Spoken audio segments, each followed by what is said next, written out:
Russia is a big, cold country. For hundreds of years, it was ruled by leaders called Tsars, but in 1917 there was a big revolution and the Tsars got kicked out. Why did this happen? For a really long time, Tsars held basically all of the power, which made Russia an autocracy. There were also aristocrats who owned lots of land and had some power, and the common people who worked for the aristocrats were called serfs. They had no power, like at all, which made them pretty upset. They also weren't allowed to move locations or basically have any political rights. Hey, Russian government, can we maybe— No, said the Russian government, for like 200 or 300 years. But eventually, in 1861, Tsar Alexander II said, "I got you, I'm ending serfdom. Now, you're free to move locations and stuff." Wow, Said the peasants, excitedly. wow. Said the middle class, somewhat less excitedly. Wait, you're thinking, when did the middle class show up? Well, basically right now. Western Europe had a middle class for like 200 years by this point, and Russia is finally modernizing, which means Russia gets one too. But the Western European middle class had all sorts of dope things like money and representation in government and social modernization. The Russian middle class doesn't. So they asked, can Russia be more like Western Europe? I just freed the serfs and I'm making all sorts of reforms for the country. Can you guys chill for like 2 seconds? I'm doing a great job. And he was kind of right. The great reforms that Alexander launched were pretty good for the country. They addressed some of the most basic problems, like fixing the courts and improving healthcare. But they didn't really address the whole political representation issue. He did add a local government program, but it didn't have much real power. But that's okay, alright? Think about all the other previous czars who didn't do this stuff. I mean, you're right, but this still kind of sucks. We should have a constitutional monarchy. What? Said Alexander. A constitutional monarchy is where the king is still king, but there's a constitution as well, and he has to follow it and stuff. Said Alexander II, so I would still be king. Yes, said the rest of the country, but we'd also have a constitution to protect our rights if you're being a terrible czar. There was a long pause while Alex thought about this. That's just so radical. How about this? I'll add a group of advisors, and we can slowly move in the direction of a constitutional Oh. That boom was a bomb going off, killing Alexander II, right when he was about to sign the thing to make the thing better. Who would do that? That's right. Radical, violent, revolutionary socialists. Get used to these guys, they're basically half the story. As it turns out, a while back, a German guy by the name of Karl Marx wrote this pamphlet called The Communist Manifesto, which advocated for, well, communism. But Russia is an autocracy. Clearly there's a problem here. At this point, people in Russia haven't gotten wind of Marx yet and are sort of just winging socialism on their own. But it won't be that way forever. We'll revisit this later. Alexander III takes over after his dad is blown up. Unsurprisingly, he doesn't want to sign the thing his dad was about to sign. Why would I give the people this power? They just blew up my dad. And he goes on a massive campaign of restoring the autocracy in every way possible, which makes a lot of people angry. He also pushes Russification and persecutes the Jews because it's good for the country to have someone to hate. So his reign is going pretty poorly, and then it gets way worse. In 1891, the weather sucks, like a lot of the time, and there's a massive famine as a result. The economy crashes, and people blame the government because it's kind of the government's fault. To make matters worse, there's a big cholera outbreak too, and so lots of people get terrible diarrhea. Hundreds of thousands of people die. The only good thing Alexander III does is set up an alliance with France, which will actually be a huge pain in the ass in, let's see, like 20 years when it helped start World War I. Fortunately, he dies of kidney failure, paving the way for our final Tsar, Nicholas II. Wait, what do you mean final czar? What? No one said that. Yes, you did. Literally just now. Nicholas gets the throne in 1894 and follows in his dad's footsteps of being a jerk for most of his career. The people still want political reform, and he still doesn't want to give them any.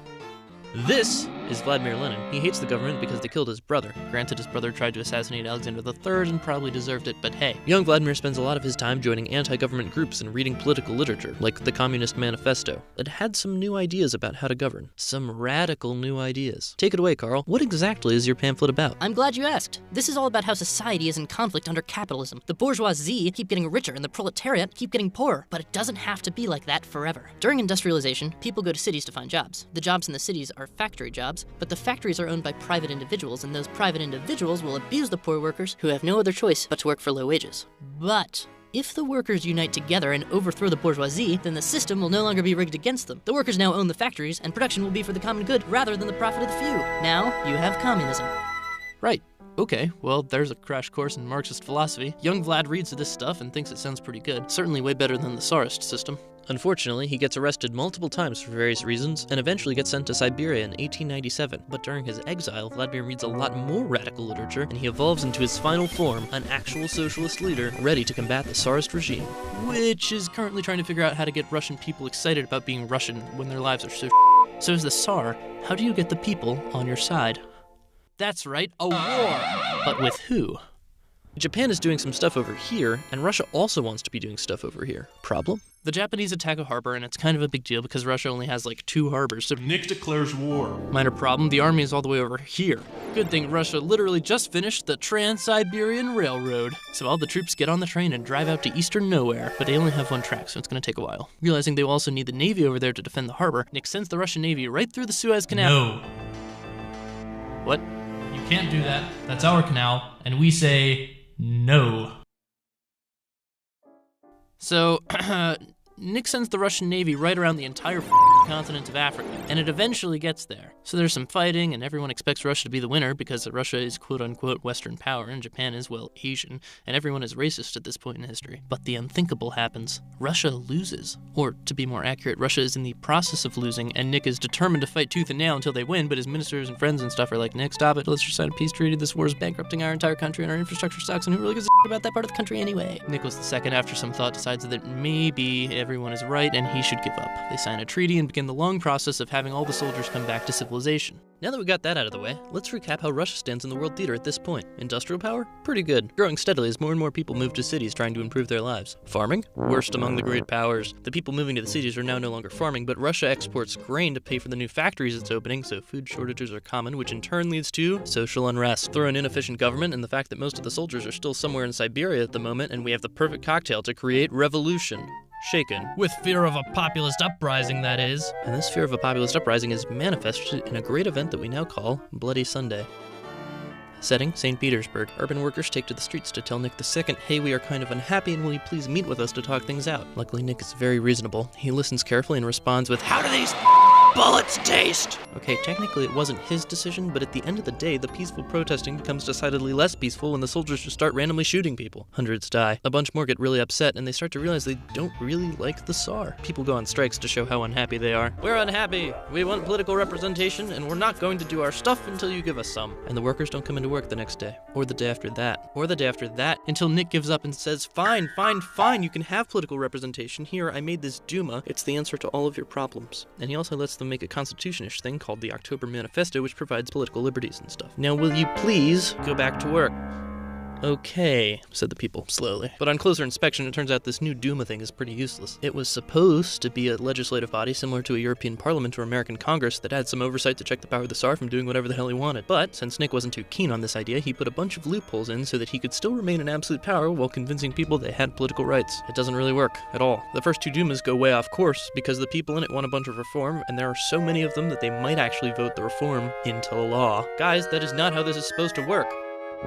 Nick gets to work trying to figure out how to fix this. Let's revisit our friend Lenin. Shortly after getting out of Siberia in 1900, Lenin kinda sorta created a new socialist party, the Bolsheviks. The Bolsheviks are more radical than a lot of other socialists, which makes things complicated from a rally everyone together to fight the Tsar's government standpoint. That brings us back to Bloody Sunday in 1905 and the creation of the Dumas and all that stuff. The problems with the Tsar's government are too large to ignore, and people are starting to think about alternatives. Socialism among the options. Follow me, poor people of Russia. I will lead you to a brighter future. No, that's all wrong. Did you even read my pamphlet? The people are supposed to rise up themselves when the time is right. If there's a leader figure, it ruins the whole point of a popular working class revolution. I'm hearing what you're saying. I should become the new autocrat, to help them help themselves. What?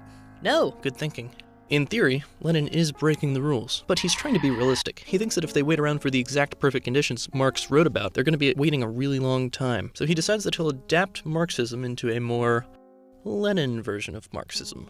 Leninism. Meanwhile, Nicholas II is still trying to figure out how to control the Duma. Using his Tsar power, he redistributes the representation and puts in a bunch of people that agree with him, called the Octoberists. The third Duma starts in 1907 and runs for 5 years, but it doesn't do anything to solve the massive unrest in Russia. Things deteriorate.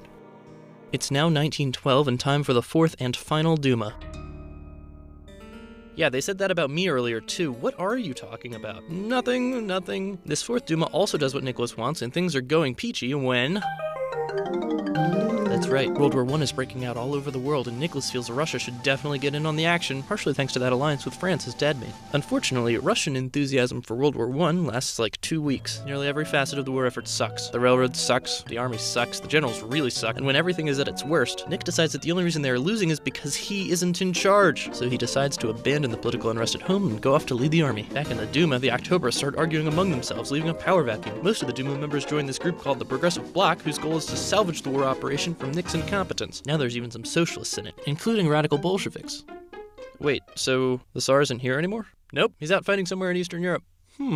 Revolution! By 1917, things are so bad that people just straight up revolt in February. They call it the February Revolution. It starts with pissed off women who just want bread, but things spiral out of control and the whole city gets involved. We can't take it anymore, they say. We want a new government. Wow, this sounds like a perfect time for Lenin to make a move. Except that he's in Switzerland currently, i.e. not in St. Petersburg, and in no position to lead a socialist revolution. So the people have a normal revolution and the military joins them and it's a really big deal. I give up.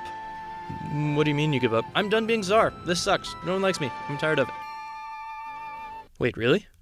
What happens now? This has never really happened before.